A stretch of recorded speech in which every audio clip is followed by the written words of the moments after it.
আসসালামু আলাইকুম। Tanha group YouTube চ্যানেলে আপনাদেরকে স্বাগত জানাচ্ছি। সাথে আছি আমি মামুন।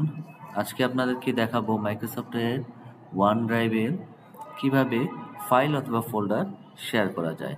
সেজন্য প্রথমে আমাদেরকে একটি ব্রাউজারে লগ ইন করতে হবে। লগ ইন করার পর এরকম একটা ইন্টারফেস চলে আসবে। ইন্টারফেস চলে আসার পর আমরা যে ফাইলটাকে শেয়ার করতে যাব সেই ফাইলের উপরে মাউস রাখলে এরকম থ্রি ডটের একটি অপশন চলে আসবে। সেখানে ক্লিক করলে আমরা চলে যাব শেয়ার অপশনে।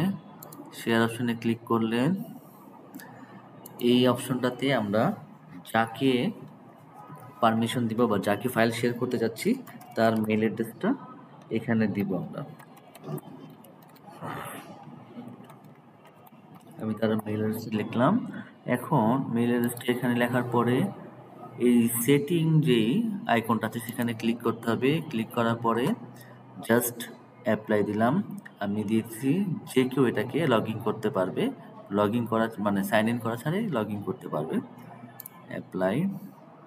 এখানে বডিতে চাইলে কিছু মেসেজ লেখা যেতে পারে। আমি জাস্ট সেন্ড করে দিলাম।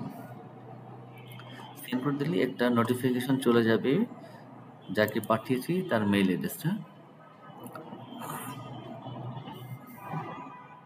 অলরেডি চলে আসছে। আমরা এখন মেইলটা ওপেন করার পরে এখানে একটা ওপেন লেখা থাকবে, এখানে ক্লিক করলেই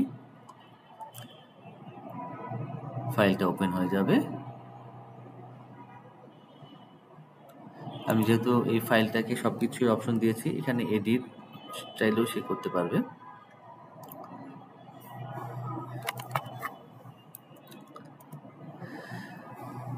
বিষয়টা খুবই সহজ, আমরা যে কেউ পারবো ইনশাল্লাহ।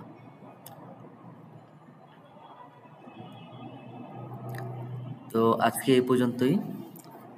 আল্লাহ হাফেজ। পরবর্তীতে অন্য কোনো ভিডিও নিয়ে চলে আসবো। আজকের মতো আল্লাহ হাফেজ।